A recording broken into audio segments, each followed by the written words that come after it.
Hey, what's up, everybody? I want to welcome you to another episode of the Dreamerspro Daily Recap, where we give you a recap of all of the hot topics that we covered that day. You can catch them in their long format and also catch it fully streaming for free on Apple Podcasts.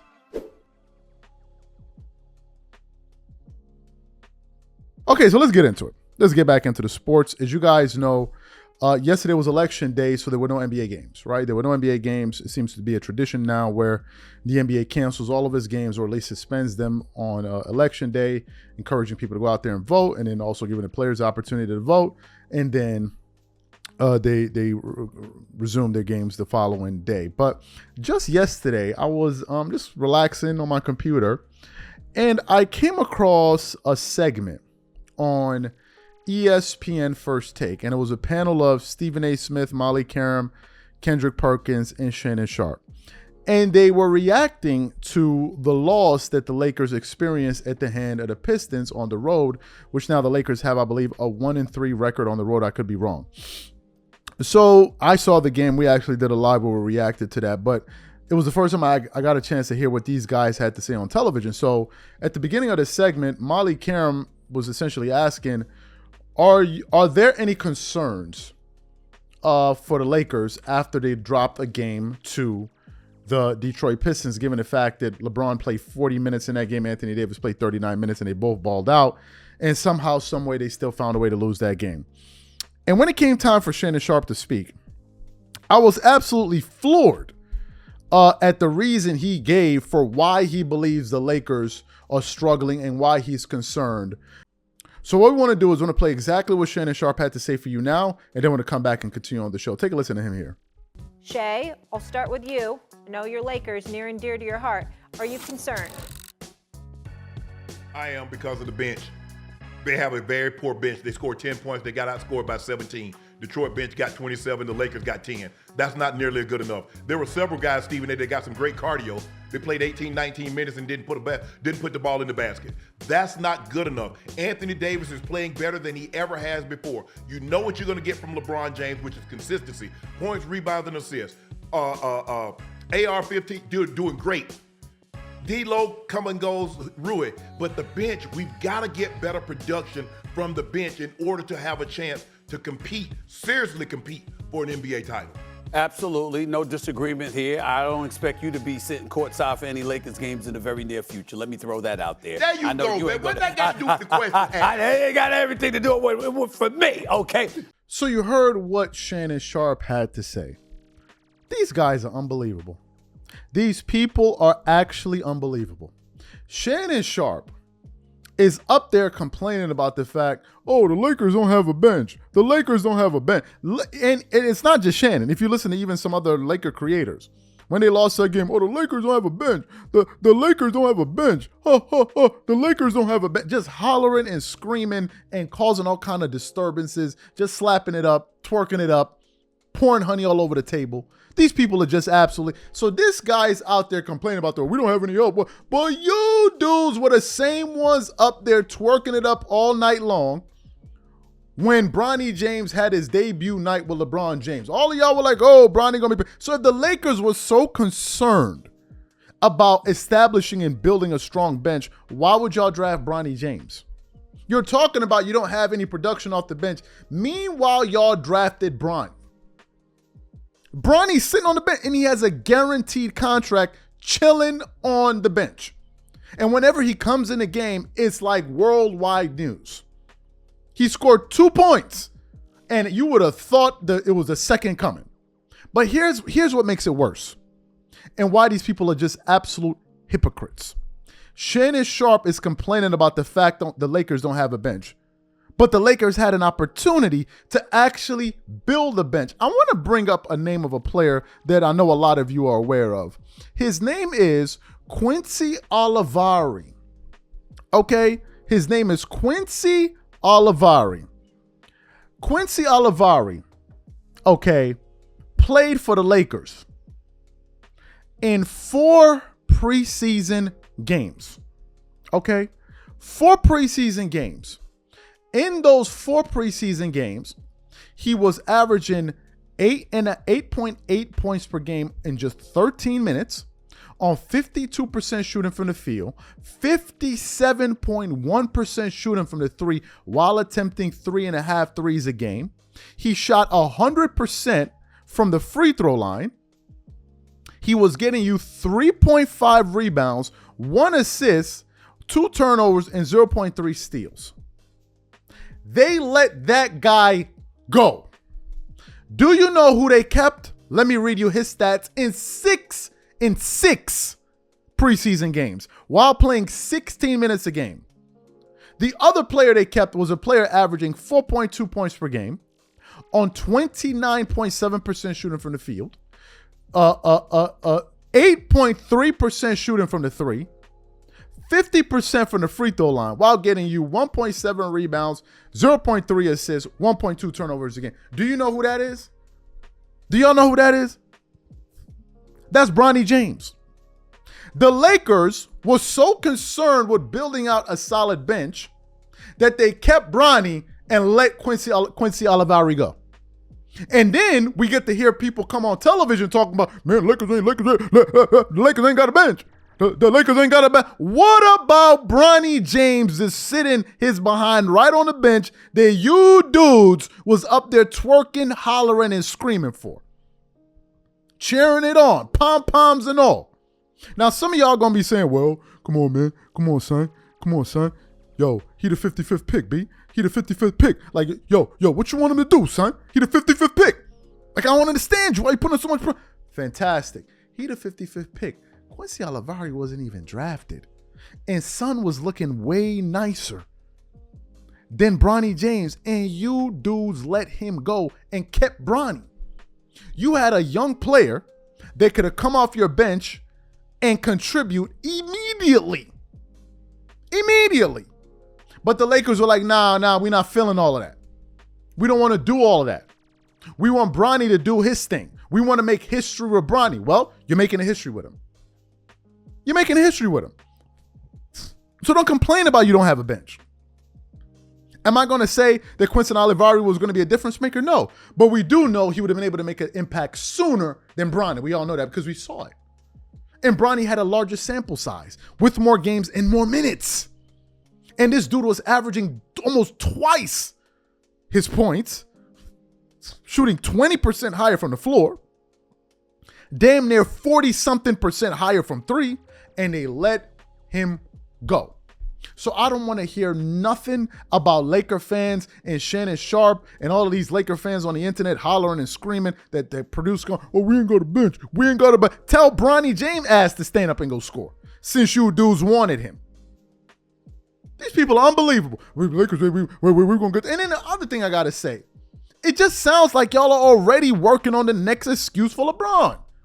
And the new one is he ain't got no bench, which is always meant he ain't got enough help. Here we go again. Year 22,000. We still in it. With LeBron, he ain't got no help.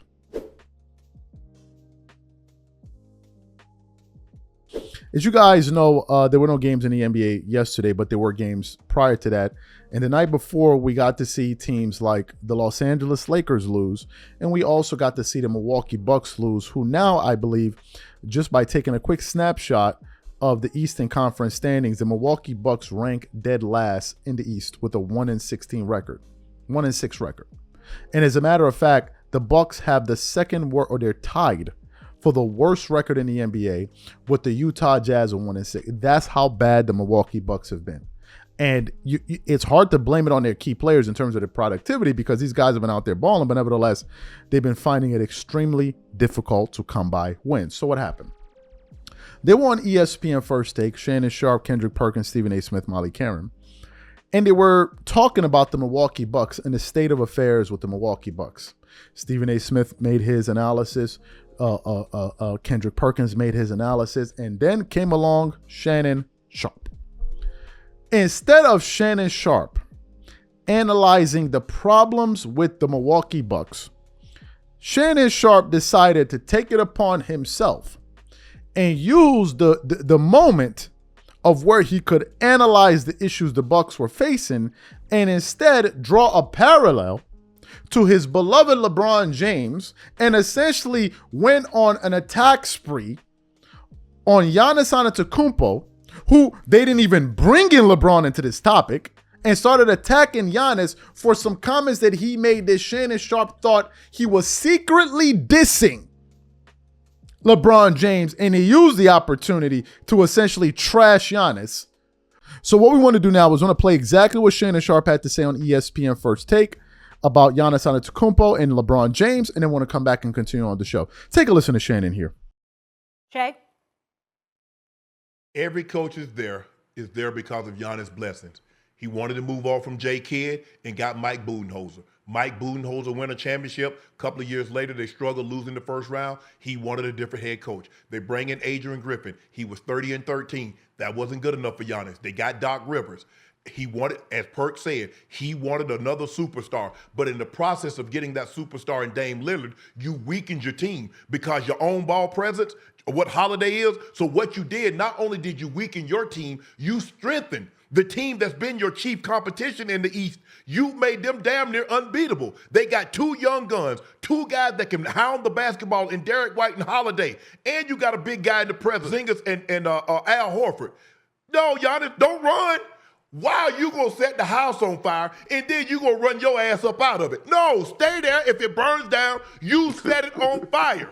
No, don't duck and dodge now, because now, Stephen A., sometimes if you're not careful, you'll become the very thing you despise the most in a person. We've heard Giannis take shots about other guys going to link up. He don't want to believe in those superstar teams. Yeah. He don't believe in all that. Now you want to run and hide? Don't think we didn't know you was taking subtle shots at KD. Don't think we didn't think you took subtle shots at LeBron and some of these other powerful players. Now look at you. 1-6, you were 30-13, but that wasn't good enough for you. You wanted a new coach. A couple of years after you won a championship with Mike Budenholzer, that wasn't good enough. You didn't got tired of Jason Kidd. Nah, you need to ride this ship out. You've been steering it. Yeah, you steered it into an iceberg. Shannon, You're I the hear reason you. that is going down. Stephen A., you said Mike Budenholzer. Did he request time away? After tragic passing, and I'm sorry to hear that his brother, I had no idea that his brother passed, did he request time off? No.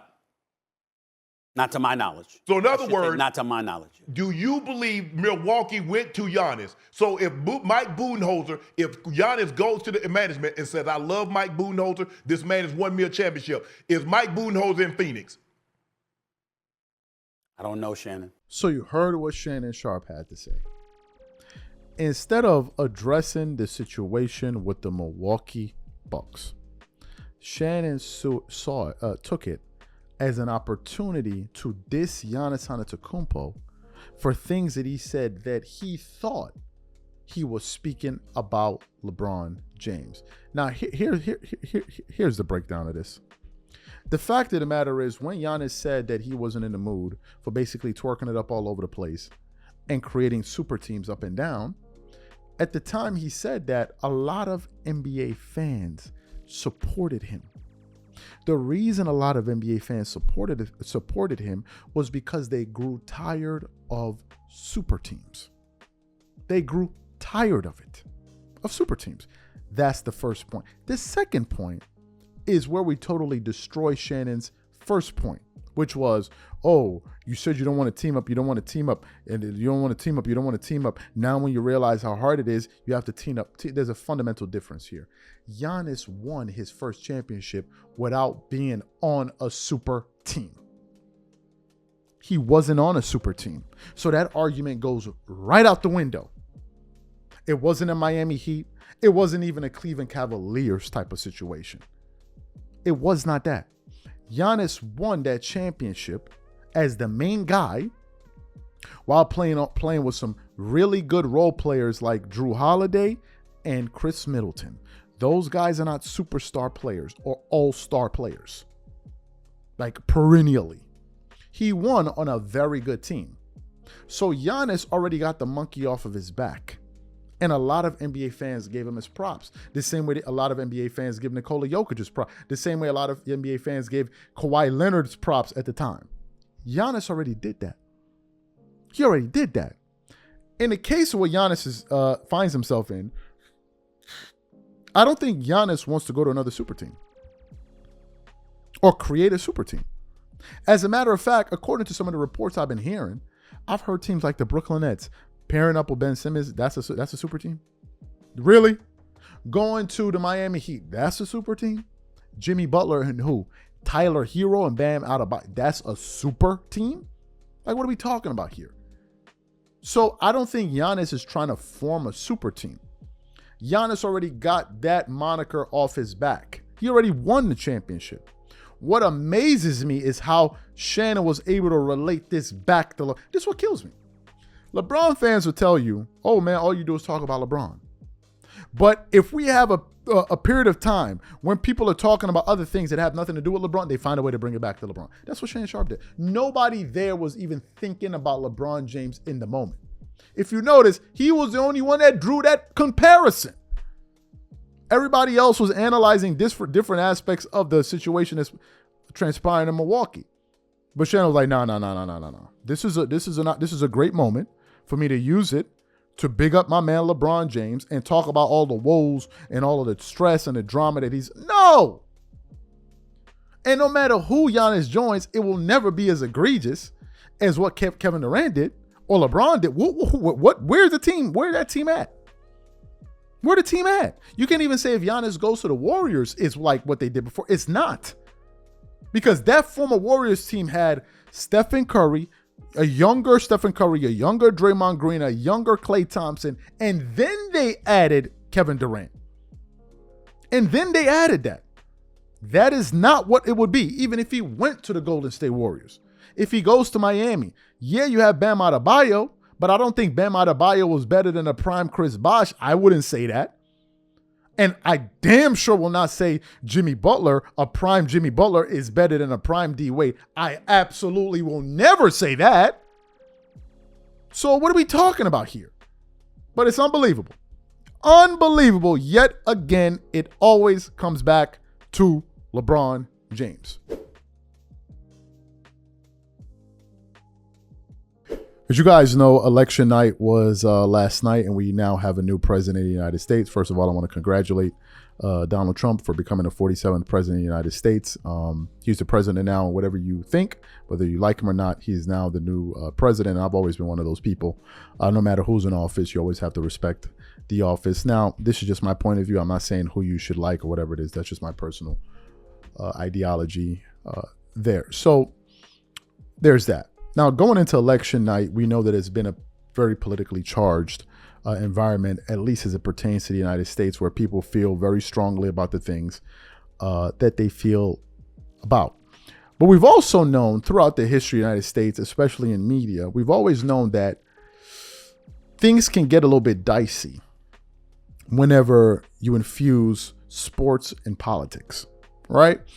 And some sports fans usually view sports as a escape from reality. You go somewhere to just relax, blow off some steam, support your team or whatever it is, and you can get pack an arena full of people with different political views, and they can all be supporting one thing, which is an NBA team or a football team or a soccer team, whatever the case may be.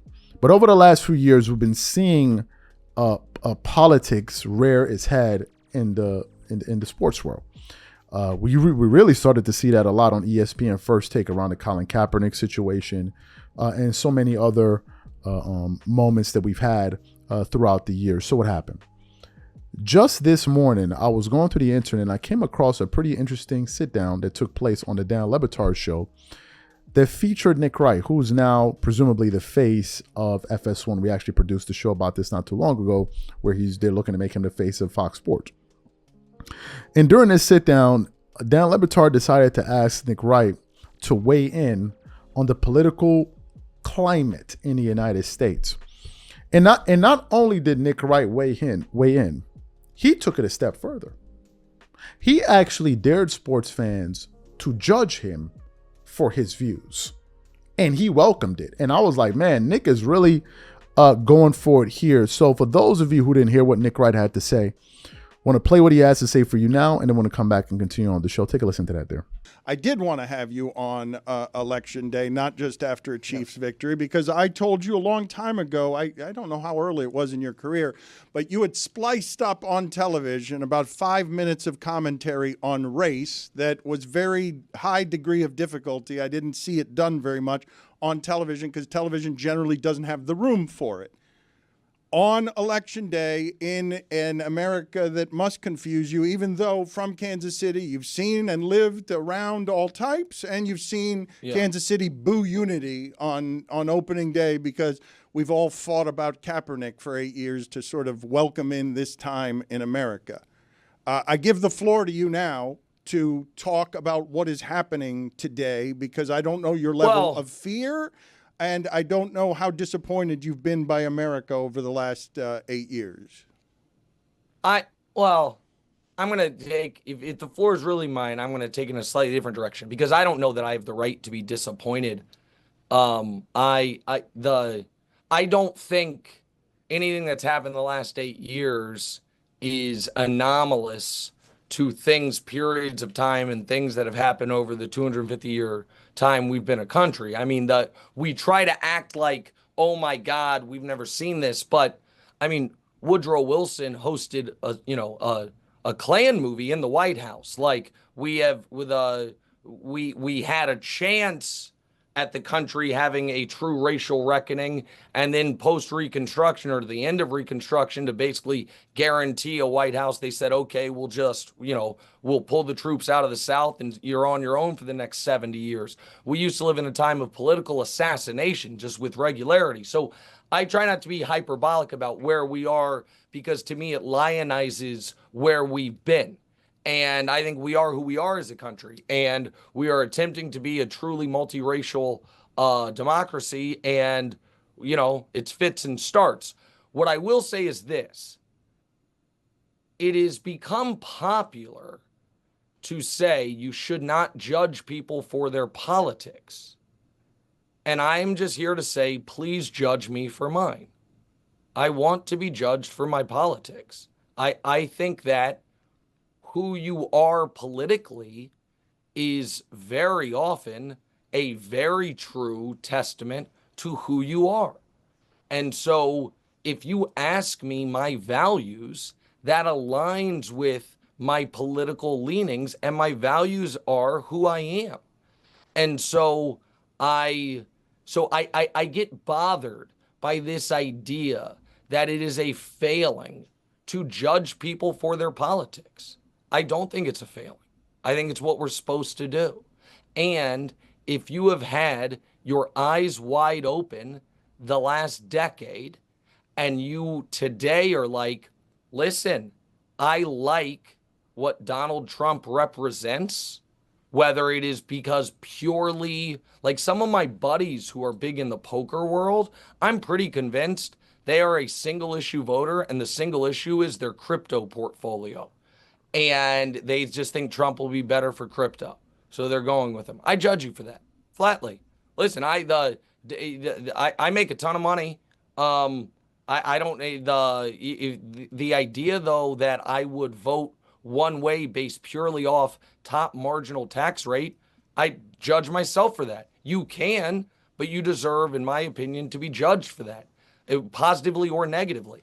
And so that's kind of my takeaway. This idea of like that, oh no, yeah, of course it's a private decision, but if you publicly espouse support for something that I think is anathema to what the country is supposed to be, which is a multicultural democracy where, because we're the richest country to ever live, we have a built-in, legitimate, long-term social safety net, you can feel differently, but it probably means I wouldn't enjoy, a dinner party with you. So I don't know if that answers your question. I apologize if my internet connection's bad right here, but that's how I feel. So you heard what Nick Wright had to say. What are my thoughts on this?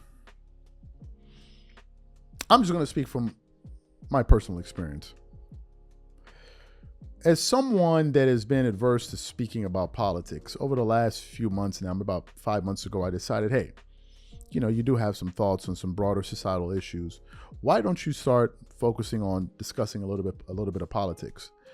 And what we decided to do was do a few experimental shows, right? Where we just produce a topic and see how it performed. Now, the reason we produced those shows is really to test whether or not we can actually produce an 8 to 10 minute segment on a particular political topic. And whenever we produced it, the videos usually came out successful. But there was always one issue. Regardless of the topic we were discussing, whether if it was pro-Trump, pro-Kamala, pro-conservatism, pro-liberalism, the videos always lost us subscribers. And what we quickly realized was, this is very, very polarizing. This is very, very polarizing. I also realized that no matter what I said, there were always going to be people that would disagree. And it's not like if somebody disagrees with me on a basketball topic, people can disagree with you on a basketball topic and still tolerate you. But when it comes to politics, people are much more, because politics really speaks to your values and the way you see the world. So I said to myself, and we said, look, you know what? If we're going to talk about politics, we're going to talk about it on a totally different channel. And let everybody go over there and cuss each other out. And then that's what that channel is for. And let's separate it. There's no point in hurting this business to start another. Let's just start that there and let's do it on a separate channel. And what we did was we gave our audience the choice to say, hey, look, if you're here for sports, watch sports. That's all we're going to talk about on this channel. Sometimes we talk about broader issues, but generally it's sports. Now, if you want to hear what we think about some political issues and things happening around the world, subscribe to this channel. Therefore, you don't have any conflict of interest. People know exactly what they're getting, and there's no confusion. And we don't confuse the people that initially signed on for sports by then start talking about politics and vice versa. So we did that. In the case of Nick Wright and what he's doing, I think is a mistake, and I'm going to tell you why. The reason I think is a mistake is that you could end up doing more harm than good. Number one. Number two, I think your predisposition about the space is convoluted. Why am I saying that? The first reason I say you can be doing more harm than good is that you can risk alienating viewers for the simple reason that you just started to discuss politics in the first place. Because again, people maybe tune in to FS1 and First Things First for sports. And now if people start seeing you talking about other things, they may say, oh man, I want to go somewhere else. That's the first reason. The second reason is people can tune in and come in with an open mind. And then you say something that they disagree with, and they're like, I'm out of here. I'm done with this guy. That's number two. And number three, you can end up hurting your business. So instead, if you want to delve into the political realm, I think that you should create a separate platform to do so. And you can talk about politics as much as you want to talk about. There's no need to destroy one business just to build another when you can maintain this one and go do something else. Now, some people say, oh no, man, you got to talk about it. You're a big voice in media and this and this and this. I agree. You can talk about things. The question is, where do you talk about those things? And you can't mislead your audience by telling them, it's like you open up a store where they sell hamburgers. And you're like, we sell the best hamburgers in Detroit, for example. And then you walk in and they're selling pizza. And it's like, bro, I've been coming here for the last 6 years. You guys sell burgers. Now all of a sudden you're selling pizzas. What's going on? They're like, yeah, well, we want to diversify. We want to see if we're good at making pizzas. And like, bro, that's not why I signed up. You do that long enough, they're like, man, these people ain't serious. Let me go down the street. That's the same thing. So to me, I think it's a mistake, but I think it's something that's also important. And some people who may be inspired by Nick Wright and what he's doing need to be very careful. Nick Wright and people like Nick Wright get paid per contract. Number one, they're contract based. So they get paid, they sign a contract for 4 or 5 years, number one. Number two, they're getting paid millions and millions of dollars to talk about that. And if you already have 20, 15, $20 million in the bank, the likelihood of you saying something and not being afraid of the ramifications is a lot, in terms of you being afraid, is much lower than a person who doesn't have nowhere near that money and then deciding to take a similar risk. So if you don't have millions and millions of dollars, or rather F you money, be careful. Be careful. That's why if you're going to look at a situation, look at it clearly. Look at it very, very clearly before you decide to delve in it.